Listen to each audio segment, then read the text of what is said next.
This is Jeff Timberell, Director of the Southwest Florida Real Estate Investment Association, here to talk about real-world real estate investing Part 1. This is going to be the first video in a longer series of videos. This mirrors presentations we have been doing in the Southwest Florida REIA for the last 3 months.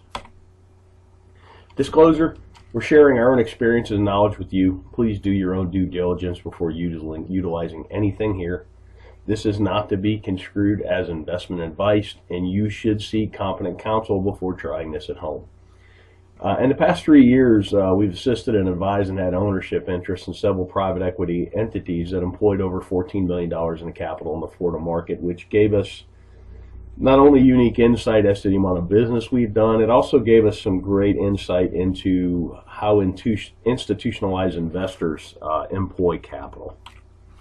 Number one key to being successful is to understand what you're there to do. In my opinion, this is the most important thing. There's so many people running around the world. There's a lot of people wanting to run around and try and do real estate investing. They take courses, they read books, they go to meetings, but they really don't know what they're there to do. They really haven't spent that critical time understanding what you're here to do, what's your mission, what's your goals. I mean, without having any goals, it's hard to achieve any goals, if that makes any sense. From our experience, the clearer the plan you have, you will be able to operate with a margin of safety. And that's the key word in this business, a margin of safety, because the ones that survive, last, and grow true wealth are the ones that don't make mistakes or make mistakes that you can recover from. Investing in real estate. Investment is the purchase of an asset or an item with the hope that it will generate income or appreciate in the future and be sold at a higher price. Keyword, the future for investing. So what does that mean? The act of committing capital to an endeavor with the expectation of obtaining an additional income and or profit. That's what investing is.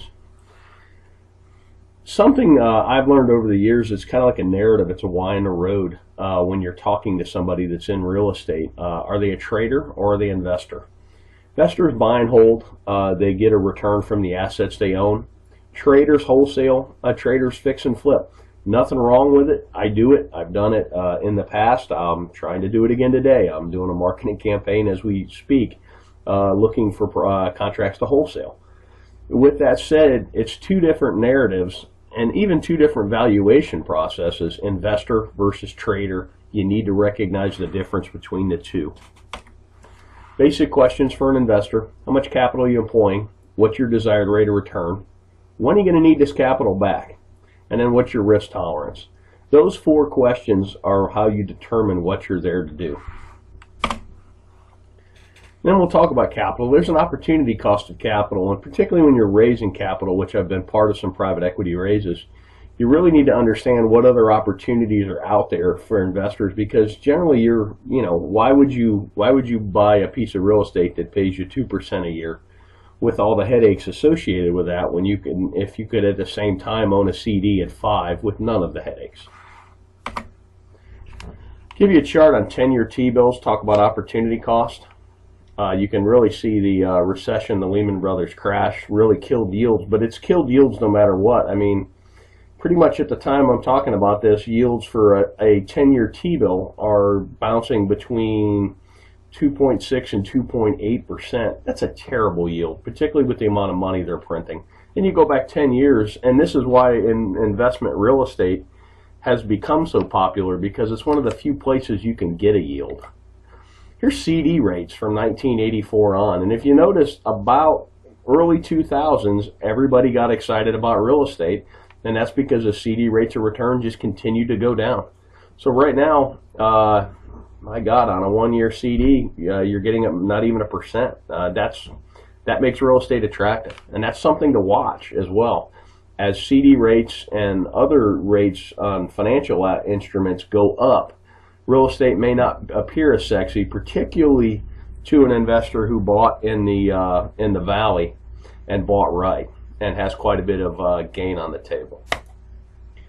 So opportunity costs in the real world. We already kind of talked about this. Most investors we know are looking for at least 6% a year. I know guys that are even looking for 15%, and that's a cash on cash, not an internal rate of return. That would be a whole nother video that could be a whole day's worth, understanding the difference between the two. But what here I'm talking about is a yearly cash on cash return. And you got to be mindful of unrealistic expectations. I've seen people that have pitched 30% returns, and I've seen investors that are looking for 30% returns. And it's really hard to do. There's a lot of randomness and a lot of happenstance, and you're going to lose a lot more than you're going to win when you're dialing up those kind of deals. Unrealistic returns can lead to bad decision making because you seem to be chasing the golden goose instead of chasing a stable investment that pays you to own it. Let's talk about risk tolerance. These are two great quotes by Warren Buffett. And risk tolerance is really age dependent and your financial situation dependent as well. But here's a great quote. Look at the market fluctuations as your friend rather than your enemy. Profit from folly rather than participate in it. And that's most real estate investors. You're supposed to be a contrarian. I kind of put the world in, you're either a salmon or you're a lemming. You're either running with the crowd or you're running against the crowd. And here's another great one. The main danger is that the timid or beginning investor will enter the market at a time of extreme exuberance and then become disillusioned when the paper losses occur. The key is to not panic and do math-based risk assessments and then math-based evaluations and then sit down and decide what you're doing. You could have bought a home in Cape Coral, Florida at the height of the market at $320 and paid cash, held it all the way through the crash, and still got a better rate of return than CDs, and it's a terrible investment because your basis is so high. Or if you trade it out, you would literally be losing money. But it's sad but you actually would have outperformed the CD, and that's kind of a interesting thing. We did some case studies of people that had bought at the top and had they held and if they had mortgages, and I think that video is on our YouTube channel as well.